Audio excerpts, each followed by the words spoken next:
Hello everyone, I would like to thank you for watching this video. In it, I would like to get into some things that I've been looking at, some of my observations about the symbolism or the significance of September.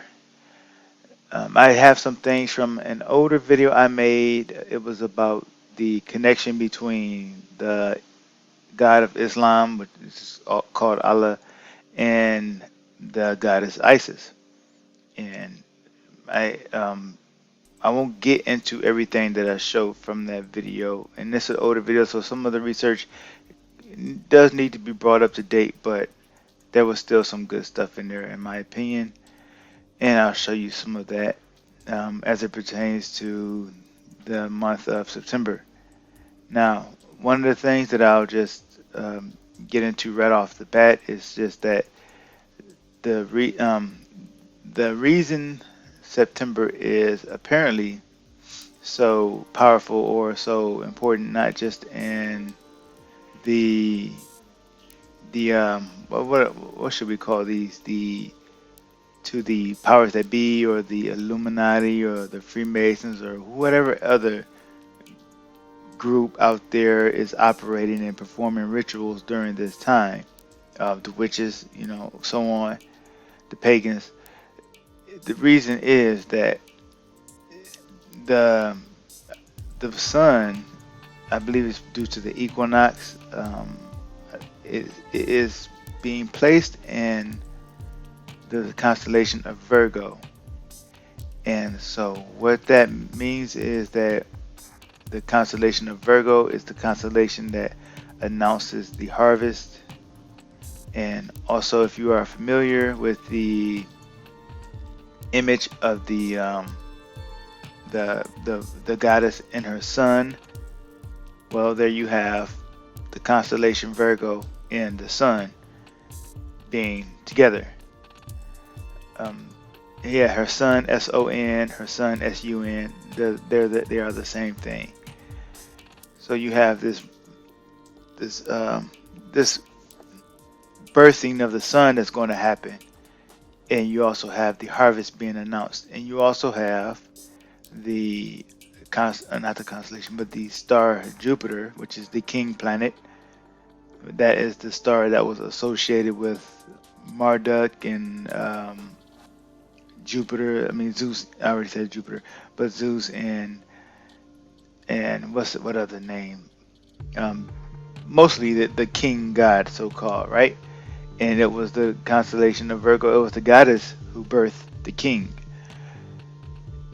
And what else? Also, you have the constellation of Leo, which is the lion, which is royalty, represents royalty, and that was adorning her head, and so therefore she was the queen of heaven. And I believe you're also going to have Venus and the moon, which are also which are feminine objects as well. Venus being the morning and evening star, also called Lucifer, and the moon, and of course those in conjunction can be the crescent and star, crescent moon and star, Venus and the moon. But some you can also look at the crescent and star as being the moon and the sun. In that context, the moon and the sun is the sun inside the womb of the goddess. But I'm getting off course here. Let me just move on. For those of you who are watching this video or one of my videos for the first time, I have the tendency to go off and ramble and this and that, and I'm not dealing with a script right now, so I may have a lot of wandering. And anyway, moving forward with some of the other things that I wanted to share. So I have some video clips. I'll show you some of the things that I've noticed at the Vatican, and I showed this video that you're looking at now maybe a week ago, but not all of it. But I want to show it again for those of you on this channel who don't visit my other channel, Daylight Riders. And in this, the Pope is going to talk about the September month of, what is it called? Care for Creation. And these are Earth or Gaia worshiping people here. And they, people don't recognize it because they just don't.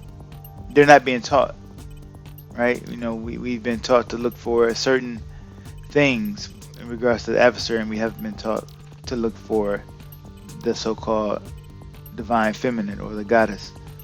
So let's just listen to some of this. At his general audience, Pope Francis recalled that September 1st is World Day of Prayer for the Care of Creation, a day he established in 2015 to coincide with the Orthodox Church's special day of prayer for the planet. Oggi celebriamo la giornata mondiale di preghiera per la cura del creato e l'inizio del tempo del creato, che si concluderà il 4 ottobre, festa di San Francesco di Assisi. Quest'anno il tema è Una casa per tutti.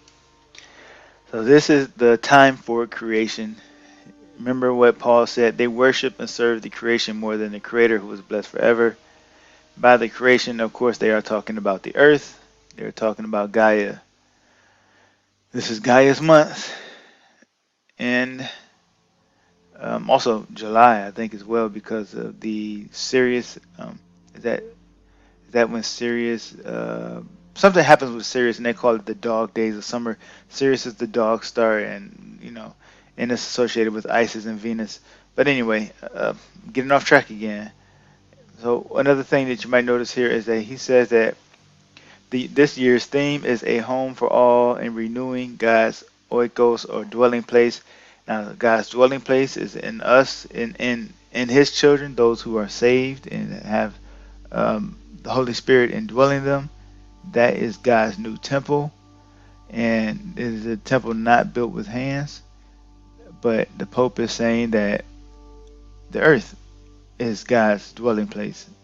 And that just goes back to, again, the pantheism, where God is in creation. And if God is in creation, then creation is God.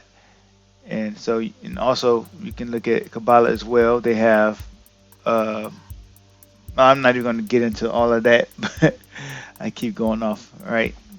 Try to stay focused. Okay. Let's see if there's anything else in here really quick before we move on to the next thing.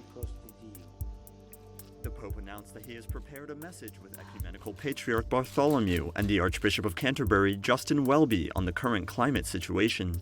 Con il Patriarca Ecumenico Bartolomeo e l'Arcivescovo di Canterbury, Justin Welby, abbiamo preparato un messaggio che uscirà nei prossimi giorni. Okay, yeah, they did mention, he mentioned that they were going to prepare a message for the coming days, and of course they're linking this to the so-called climate change thing, which is a bunch of junk. It's, again, trying to get you to look toward the earth, basically. Look toward creation. And let's see here. I'm going to show you the message that he had in a second. Now, continuing on with this video, first though, he still wants to bring the different Christian faiths together. He wants to bring them all back under the mother church again, and I have some really fascinating things to show you about the actual layout of the Vatican. How to be born again the pagan way. Well, if you're a Roman Catholic, you enter in at the keyhole, which is where you can find the phallus of the sun god being inserted, and you are the seed going up through the birth canal toward the Holy of Holies, the dome, which is universally understood as the representation of the womb. And so you have on one end, you have the womb. On the other end, you have the entrance where a phallic object is being placed. you get the picture of what this church layout is supposed to be. It is the body of a woman. And so you go into the womb where you receive the sacraments, the baptism and everything else, and the water of the womb. And when you leave, you go out through the keyhole again, and you are born again. Now I have some notes here. You can find more information about this in my video on the Black Madonna and also on Mother Nature. And I will put a link to that video in the description. Now, the personification of the Mother Goddess was the largest iron meteorite of the ancient world.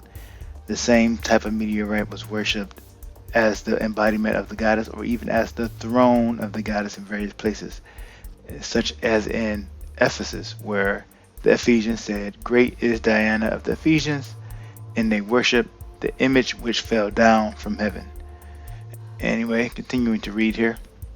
A massive conical object over 16 feet in height, worshipped as the simulacrum of Cybele and weighing several hundred tons. So important was the new goddess to Rome, the Senate commissioned two senators, M.L. Salinator and I don't know, you know what, I'm pretty sure these are Roman numerals, I don't know those, but anyway, it's Salinator and Nero to plan, design, and construction an edifice. I'm not sure if that's worded correctly, but an edifice worthy of housing the black stone, the goddess Cybele, known as Magna Mater or Great Mother. She's also called the Mountain Mother to Romans. A grand temple over 200 feet long was planned. On April 11, 191 BC, Praetor Marcus Annius Brutus inaugurated and dedicated the temple to Cybele on Vatican Hill. On this date, the Magna Mater, or Great Mother, was enthroned as the sacred protectress of the city by carrying a much smaller conical meteorite in a procession to a second temple to Cybele.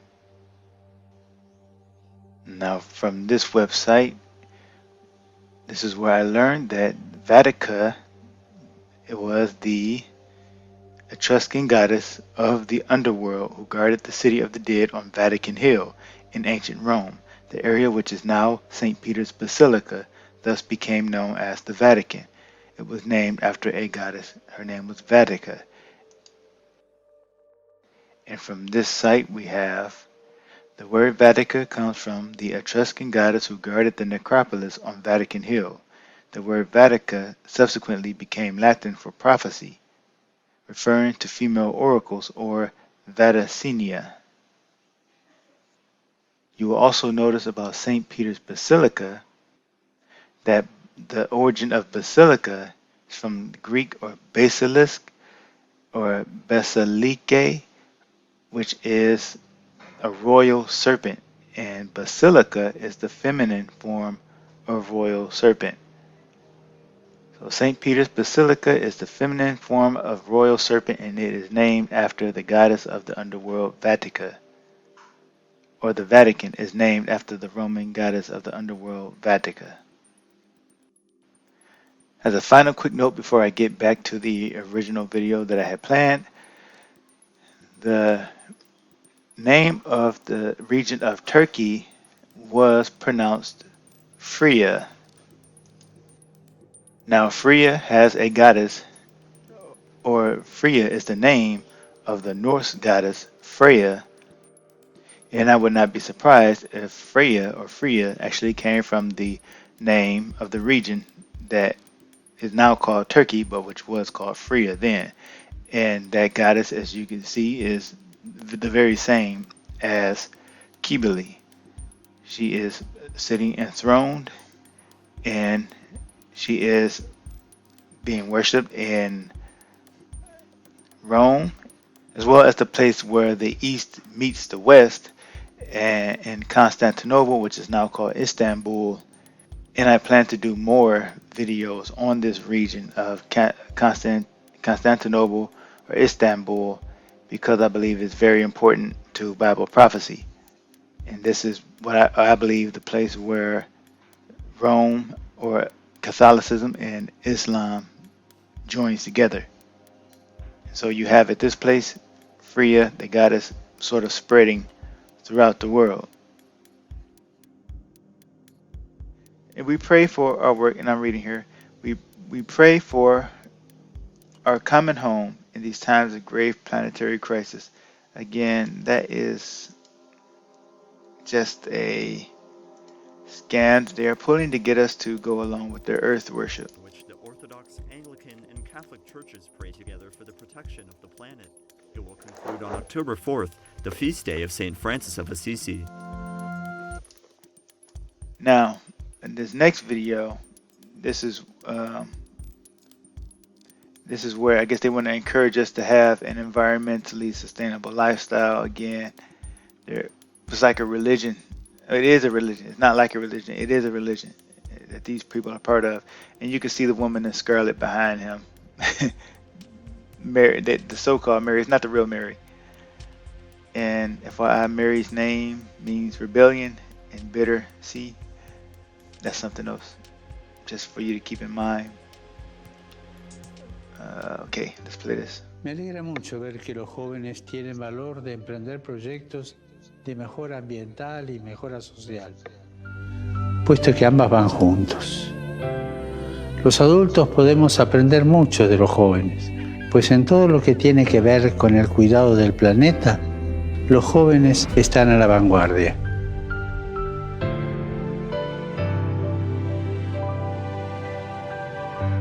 Aprovechemos su ejemplo, reflexionemos, especialmente en estos momentos de crisis sanitaria, de crisis social, de crisis ambiental.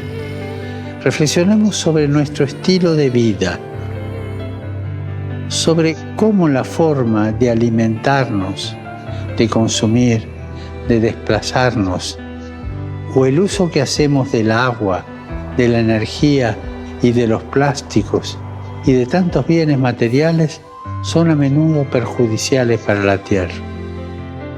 Elijamos cambiar.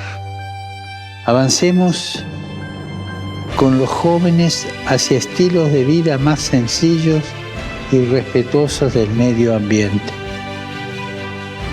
Y recemos para que todos tomemos las decisiones valientes, las decisiones necesarias para una vida más sobria y ecosostenible, inspirándonos por los jóvenes.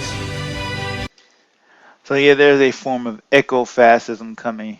People are going to, I don't know what kind of conditions they're going to have people living in, but I imagine they're going to be stacked tight, packed in, given very little, given the minimum to live off of, the minimum to operate with, all for the sake of the planet, right?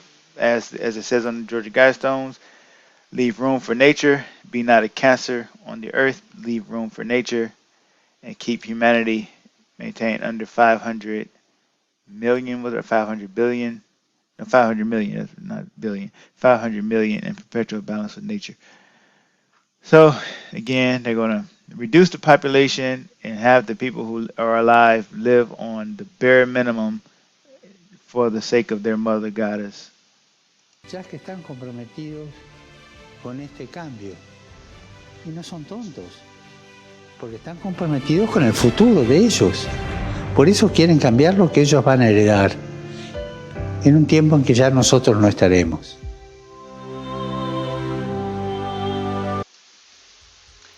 All right, now this one says, the Pope and other Christian leaders, this is what their message for us. Okay, so make sacrifices. They don't want you to have much to live with. Archbishop of Canterbury Justin Welby, Ecumenical Patriarch Bartholomew, and Pope Francis for the first time released a joint declaration calling for the protection of creation. The statement calls on every person to listen to the cry of the earth and of people who are poor. It says we can all play a part in changing our collective response to the unprecedented threat of climate change and environmental degradation. Pope Francis mentioned this joint message in early September, at the beginning of the season of creation, which for many Christians is an opportunity to pray and care for God's creation. insieme con i fratelli e le sorelle di diverse confessioni cristiane, preghiamo e operiamo per la nostra casa comune in questi tempi di grave crisi planetaria. The leaders of the Anglican Communion, the Orthodox Church, and the Roman Catholic Church invite people to pray for world leaders preparing to address climate issues at the upcoming COP26 in Glasgow. The statement urges individuals to make responsible choices and meaningful sacrifices to counteract the consequences of having greedily consumed more of the Earth's resources than the planet can endure.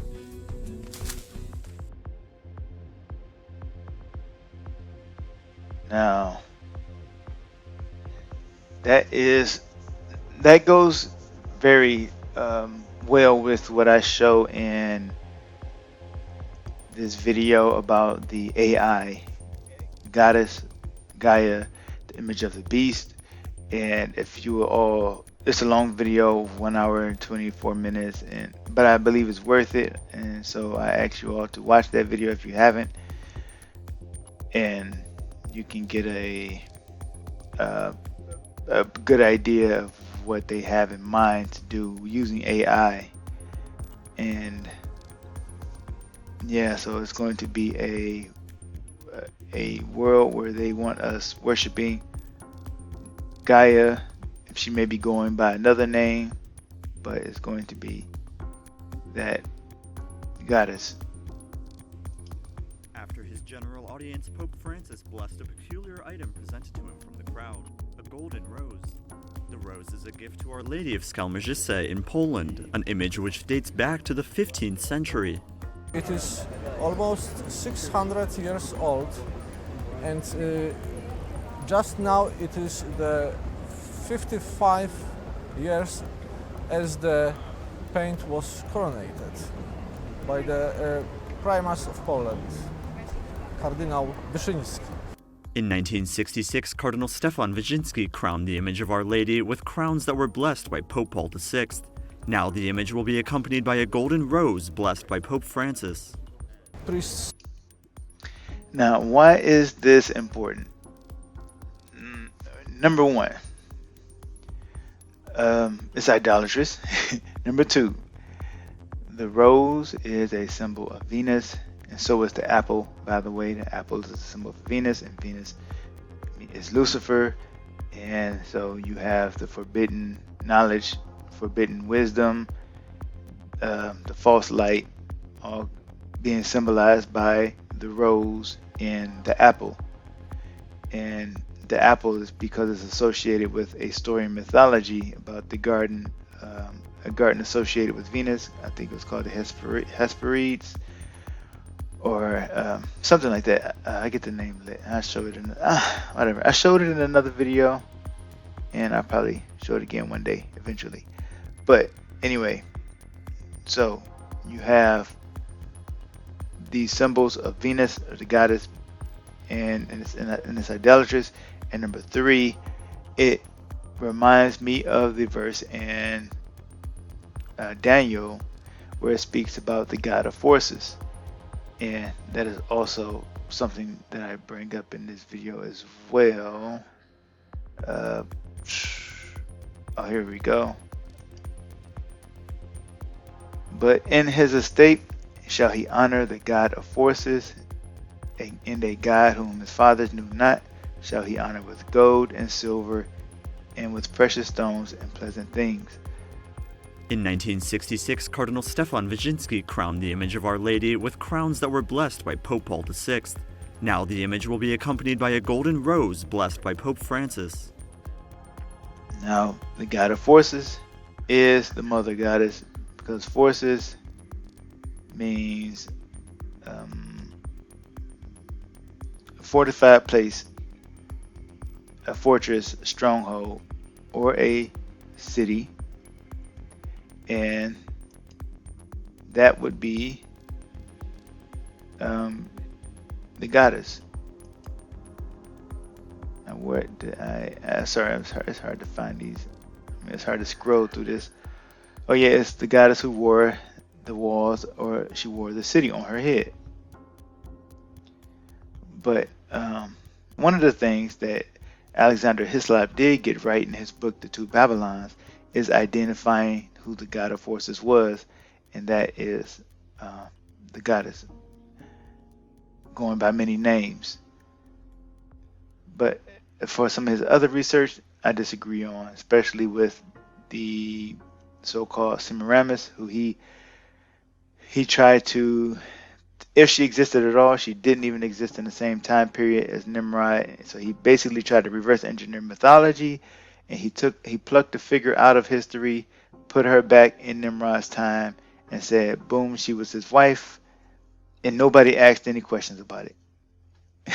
That's what happened. So, but that wasn't true.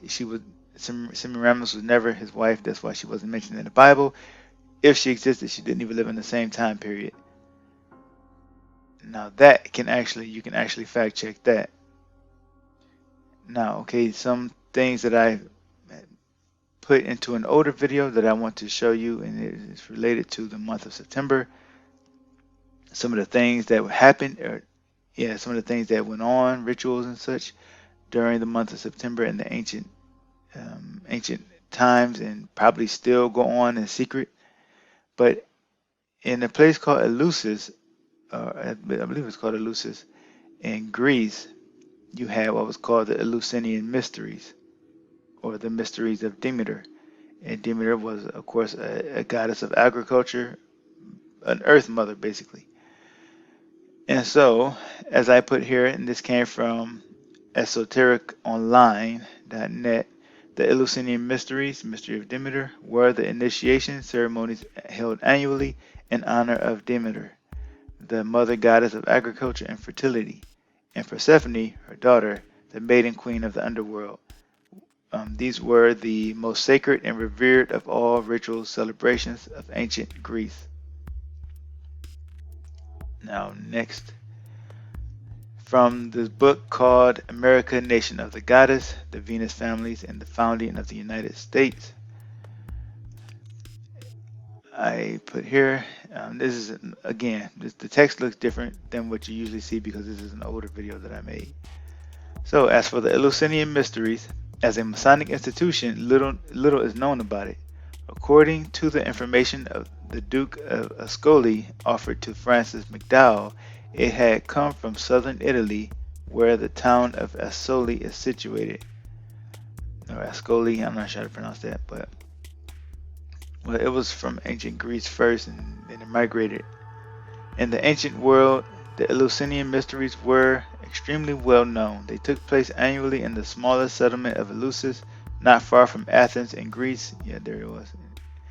And were dedicated to the extremely popular goddess Demeter, who had a special significance in terms of vegetation, and who was also closely associated with death and rebirth, as most of these goddesses are, because they birth the dying and resurrecting sun god.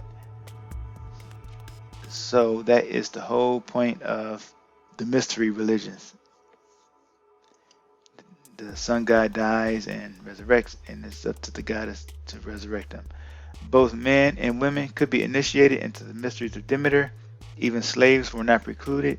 For more than 1,500 years, the rites were practiced, with sometimes thousands of people taking the route from Athens to Eleusis in the third week of September.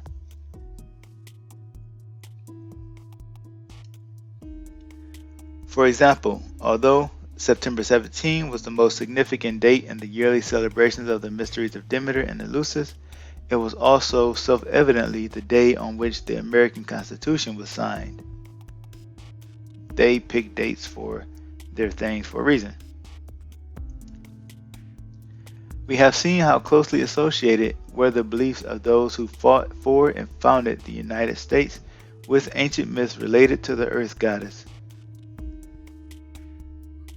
And I guess Constitution Week is September 17th through the 23rd. You think that was chosen arbitrarily? No, they had something to do with the Earth Goddess. And her association with the annually born and dying god of the harvest, the story of the goddess and her son or consort is to be found in many forms and across thousands of years. And I have other books that will go more into detail about the dying and resurrecting God and how the goddess was originally worshipped as the supreme being, and as time went on, she eventually gained a male son and husband and whatever. In all the ancient mystery religions, the god is constantly born and dies, while the goddess is eternal. Because nature itself was synonymous with the goddess of the mystery rites, the goddess herself was seen as being eternal, whereas her consort, who was also her son and was represented by the barley, died and was reborn each year. So I guess while I'm showing you this image, I could explain the importance of this obelisk. Okay, the obelisk, of course, is the male phallus, right, penetrating into the earth. The vesica Pisces, or some people say Pisces, but I think it's called Pisces, is a goddess symbol, like the MasterCard. That is not, as some people say, is the two seeds coming into touching each other, or whatever. No, it is a symbol of the goddess. It's an ancient symbol of the goddess, and the phallus is penetrating it, right? Penetrating the Earth Mother, and that phallus belongs to her son / husband, because she marries him, he dies, she gives birth to him again, and rinse and repeat. The Statue of Freedom is the largest of the many goddess statues strategically placed around Washington, D.C. On the autumn equinox in September, she stares into the rising sun as it is stationed at the end of the zodiac sign of Virgo. Now the first line is from history.com. September 18, 1793, the cornerstone of the U.S. Capitol was laid. Capitol building was laid. Now from City of the Goddess, Freemasons, the Sacred Feminine, and the Secret Beneath the Seat of Power in Washington, D.C. on page 13.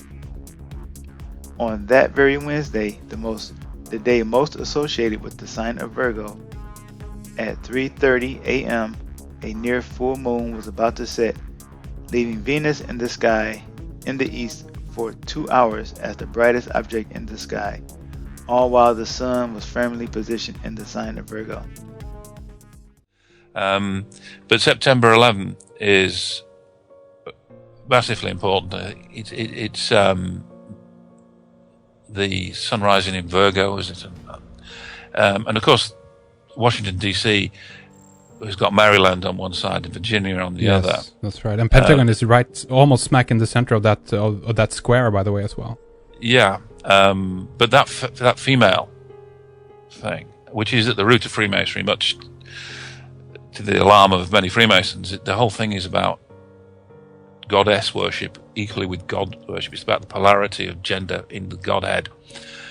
And particularly, it seems, in founding Washington, D.C., they were the Virgin Mary and Maryland. They were acting everything out to make it the most perfect place possible. I mean, even the sort of diamond shape has got female connotations.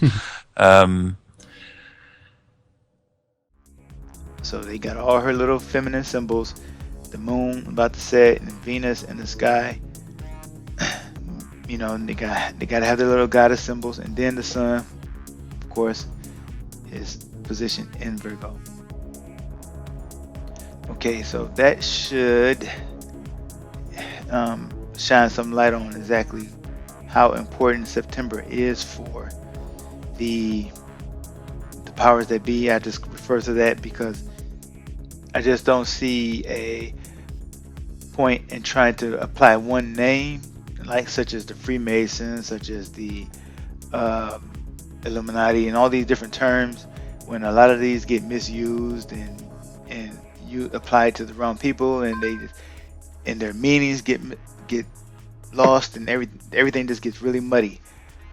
So I just typically just call them the powers that be, I can call them the mystery of iniquity as well, but I do believe that the mystery of iniquity specifically speaks about Satan, or the mystery, Babylon, and iniquity, wickedness, that lady who was in the basket, wickedness, and Zechariah.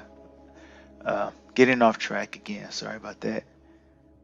So that should do it. Thanks for watching this video, and please, if you can, watch the video on AI and where I believe we're hit it. So sorry if you heard my son in the background there. Anyway, thank you all for watching. The may our Lord Jesus Christ bless you.